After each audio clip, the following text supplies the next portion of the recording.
$229 billion खर्च कर रहा है कतर इस इवेंट पे। किस लिए, क्या मकसद है उसका? कतर अपने आप को ग्लोबली एक इस्लामिक पावर के तौर पे या एक Islamic one of the Islamic leading countries के तौर पे अपने आप को इंट्रोड्यूस करना चाहता है। 3,77,000 बच्चा भूख से, मैल न्यूट्रिशन की वजह से, यानी उसको रोटी नहीं जा रही उसके अंदर, हर 9 मिनट बाद यमन में बच्चा मर रहा है भूख से। खाने पीने के लिए उनके पास कोई चीज नहीं है। वहां पे अपने आप को ठंड से बचाने के लिए प्लास्टिक थैले, जो शॉपिंग बैग्स हैं, वो इकट्ठे करते हैं, ईंधन जलाते हैं कि हमें सर्दी ना लग सके वहां पे। बिस्मिल्लाहिर्रहमानिर्रहीम, अस्सलाम वालेकुम। आप देख रहे हैं व्यूज मैटर, मैं हूं मुर्तजा डार। फीफा वर्ल्ड कप जारी है, आपको इल्म है इस चीज का, और पूरी दुनिया से लोग वहां पर आए हैं, वर्ल्ड कप देख रहे हैं, और पूरी दुनिया को बजरिया टेलीविजन वर्ल्ड कप दिखाया जा रहा है। लोग बहुत एंजॉय कर रहे हैं फुटबॉल की गेम को। एक फेस्टिविटी है, एक एंजॉयमेंट है, और इससे भरपूर लुत्फ लिया जा रहा है। खेल है, अच्छी है, सबको पसंद है, मुझे भी अच्छी लगती है, फुटबॉल देखने की हद तक अच्छी लगती है, लेकिन मैं कोई बहुत बड़ा इसका मद्दाह नहीं, क्योंकि मुझे क्रिकेट ज़्यादा अच्छी लगती है, मैं इसका नाकिद भी नहीं हूँ। अब मैं आज खेल के हवाले से बात नहीं कर रहा, लेकिन मैं आपको उस खेल का जिक्र आज करना चाह रहा हूं जो कतर ने लगाया हुआ है इस्लाम के नाम पर, इस्लामिक टच के नाम पर। एक दफ़ा, 2 दफ़ा, 3 दफ़ा कोई चीज़ सामने आए, आप रद्द करते हैं, आप इग्नोर करते हैं। कॉन्टिन्यूसली चीज़ें सामने आ रही हैं, और वो कतर की मुनाफिकाना पॉलिसी, उसका झूठ, उसका फ्रेब, उसका फ्रॉड, उसका फ्लॉड, हर चीज़ को अयां कर रही है। $229 बिलियन, $229 बिलियन खर्च कर रहा है कतर इस इवेंट पे।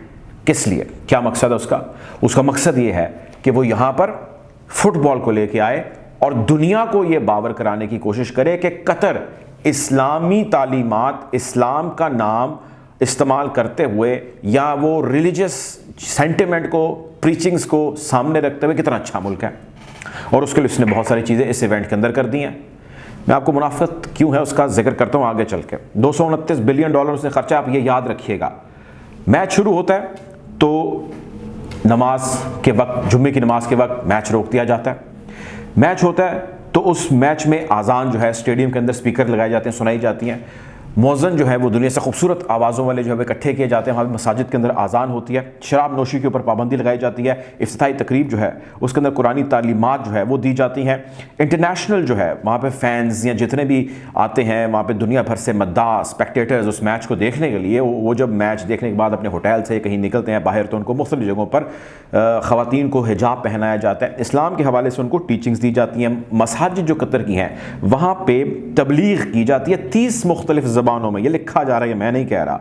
इसके साथ साथ वहाँ पर जब आप मैच का इनेकाद होता है तो मैच शुरू होने से पहले गुडी बैग जो है आप तोहफे के तौर पर किसी को देते हैं, इस्लामी तालीमात को सामने रखते हैं, वो दी जाती हैं। फिर इसके साथ साथ वहाँ पर मुख्तलिफ तरीक़ों और अंदाज से कतर अपने आप को इस्लाम का अलमबरदार या इस्लाम का एक लीडर के तौर पे अरब ममालिक के अंदर और जितनी मुस्लिम उम्मा है उसके अंदर रिप्रेजेंट करने की एक भरपूर कोशिश कर रहा है। ये भी मैं नहीं कह रहा, ये भी वेस्ट कह रहा है, और इसका खासा शोर है अखबारात के अंदर, और वहाँ पे जो यूरोपियन टीमें हैं वो उसके ऊपर रिएक्शन दे रही है। और इस सब का जो मकसद है, वो मकसद लिखने वाले, कहने वाले ये कहते हैं कि कतर अपने आप को ग्लोबली एक इस्लामिक पावर के तौर पे या एक Islamic one of the Islamic leading countries के तौर पे अपने आप को इंट्रोड्यूस करना चाहता है। अब जो इसने ये पैसे इसके ऊपर खर्चे हैं और वो खर्चने जा रहा है, ये जितनी भी चीज़ें हैं खूबसूरत हैं, बेहतरीन है। इस्लाम इन्हीं चीज़ों की तरगीब देता है और इन्हीं चीज़ों का हमें प्रचार करना चाहिए, और यही चीज़ें हमारी शान है, हमारी आन है, हमारी तालीमात हैं, और हमें इसी पे ही अमल पैरा होना चाहिए। लेकिन इस्लाम हमें और बहुत सारी चीज़ों की तालीमात देता है, और वो हमें तालीमात ये देता है कि आप अगर ऐसे एक इवेंट के ऊपर $229 बिलियन खर्च करने जा रहे हैं सिर्फ इन चीज़ों की खातिर कि दुनिया के आगे आपका इमेज जो है वो एक बड़ा ज़बरदस्त इस्लामिक टच वाले कंट्री के तौर पे चला जा रहा है, एक उभरती कुव्वत दुनिया को जो है अपने आप को बावर करा सकें, तो भाई आप ये बताइए, जो मेरे पास ये लिस्ट पड़ी है इन ममालिक की, जिसमें सीरिया है, जिसमें यमन है, जिसमें फ़लस्तीन है, जिसमें लिबनान है, जिसमें उर्दन है, जिसमें अफ़गानिस्तान है, वहाँ पे बसने वाले करोड़ों मुसलमान हैं, बच्चे हैं, भूख को तरस रहे हैं, मर रहे हैं भूख से, खाने पीने के लिए उनके पास कुछ नहीं है। वहाँ पर जो लोग रेफ्यूजी कैंप्स के अंदर रहते हैं, सीरिया में 5.6 मिलियन लोग with in the Syria, outside the Syria refugee camp में रह रहे हैं। खाने पीने के लिए उनके पास कोई चीज़ नहीं है। वहाँ पे अपने आप को ठंड से बचाने के लिए प्लास्टिक थैले, जो शॉपिंग बैग्स हैं, वो इकट्ठे करते हैं, ईंधन जलाते हैं कि हमें सर्दी ना लग सके वहाँ पे। 5.6 मिलियन लोग हैं वहां पे, एक बंदे का खर्चा $2500 आता है एक साल का। आप अपने 229 बिलियन डॉलर में से कुछ पैसे यहां पे दे देते। अफगानिस्तान पूरे को चलाने के लिए एक साल का $10 बिलियन चाहिए, सिर्फ $10 बिलियन। आपने 229 बिलियन डॉलर खर्चा है। $10 बिलियन छोड़िए, आप $1 बिलियन अफगानी को दे दीजिए, उनकी रोटी पूरी हो जाएगी, इस साल की रोटी पूरी हो जाएगी, करोड़ों लोगों को आप रोटी खिलाएंगे। अब लेबनान के हालात देखिए, बैरूत के हालात देखिए, आप यमन की हालत देखिए, जहां पे इस वक्त गैज़ो गज़ब ढा रहा है, सऊदी अरेबिया हमले कर रहा है वहां पे।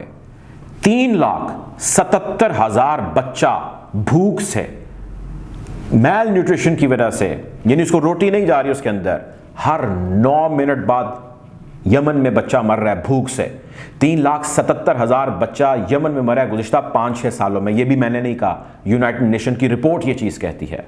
यमन की हालत ज़ार देखिए, क्या है वहाँ पे, रह क्या गया है, सिर्फ जिंदा लाशें जो चल रही हैं। आपके बगल में है यमन, आपके बगल में है फ़लस्तीन, गज़ा में देखें क्या हालत है। इसराइल का गैज़ो गज़ब देखें कि गज़ा की पट्टी के ऊपर किस तरह वो हमले करते हैं, बमबारी करते हैं, उनकी जानें जो है वो जब उनके दिल करता है उनकी जान निकाल लेते हैं। उनके ऊपर उन्होंने ग्रिप इतनी टाइट कर रखी है कि वहाँ पे खाने पीने के लाले हैं। आप उनकी इमदाद करें, आपको तो कोई नहीं मना कर रहा, उनकी मदद करने में कोई मुमानियत नहीं है। आप उनको रोटी पहुँचाइए, माल पहुँचाइए। आप 229 अरब डॉलर खर्च कर रहे हैं। इन सारे ममालिक जिनका मैंने आपसे जिक्र किया है, तफसील बहुत लंबी है, दुख बहुत सारे हैं। इन सारे ममालिक में आप 1-1, 2-2, 10-10, 5-5 अरब डॉलर देना शुरू करें तो 50 अरब डॉलर में आपका काम होता है। करोड़ों आवाम, करोड़ों की आवाम आपको दुआएं देगी और दुनिया में, पूरी दुनिया में आप एक मिसाल कायम करेंगे, और वो मिसाल कायम करेंगे जो अमल करके इस्लामी तालीमात के मुताबिक आप किसी दूसरे को अमलन करके दिखाते हैं। सो आप इस्लामी तालीमात ये भी कहती हैं कि आप इन लोगों की भूखे को रोटी खिलाएं, गरीब के सर पे आप जाके उसकी मदद करें, उसका हाथ रखें उसके सर के ऊपर, उसकी मुश्किल को आसान करें। अपने हमसाये में देखें, कोई भूखा तो नहीं है। ये सारे आपके हमसाया ममालिक हैं, ज़्यादातर इसमें से आपके हमसाए, आपके ब्रादर इस्लामी ममालिक हैं। आपने वहाँ पे इस किस्म की हरकतें शुरू करके दुनिया के अंदर अपनी साख और अपनी धाक बिठाने का जिक्र तो आपने बड़ा शुरू किया हुआ है, और वर्ल्ड कप अभी जारी है। 229 बिलियन डॉलर पाकिस्तान, पूरा पाकिस्तान IMF से तरले कर रहा है और कह रहा है मैं 6 बिलियन डॉलर दे दो। कितने? 6 बिलियन डॉलर। और नाक से लकीर IMF ने पाकिस्तान की निकलाई हुई है। आज की तारीख में IMF ने चौथी मीटिंग पाकिस्तान के साथ कैंसिल कर दी है। 6 बिलियन डॉलर। इस्लामी मुल्क है पाकिस्तान भी, दुनिया की बड़ी ताकतों में से है इस्लामी। कितनी मदद की कतर ने आपकी। भाई इस्लाम को फीफा वर्ल्ड कप से ना आप आउट कर दें, सिर्फ सिंपल सी बात है। इस्लामी ममालिक के दुखड़े मसले मसाइल बहुत सारे हैं और उनको खुद ही हल करने, आपसे कोई एक्सपेक्ट नहीं करता। लेकिन अगर आप इस्लामी तालीमात, इस्लामिक टच बीच में लेके आएंगे, फुटबॉल के, एक स्पोर्ट्स के, तो आप ज्यादती करेंगे। आप मुसलमानों के साथ ज्यादती करेंगे, उन मुसलमानों के साथ जिनको दुनिया में और बहुत सारी जगहों पे बहुत सारे और ममालिक का सामना करना है, नेशंस का सामना करना है। बहरहाल जो कर रहे हैं रूलर्स, ज़ाहिर है वो यकीनी तौर पर अपने बहुत सारे अज़ाइम और अपने बहुत सारे मकासद हैं जिनको सामने रखते हुए ऐसी चीज़ें करते हैं, और हम कोशिश करेंगे जो हमारी अंडरस्टैंडिंग है और हमारे पास पहुँचने वाली चीज़ें और ख़बरें हैं उससे आपको यूँ ही आगाह रखें। खैर अब तक के लिए इतना ही, अपना ख्याल रखिए। अल्लाह हाफ़िज़।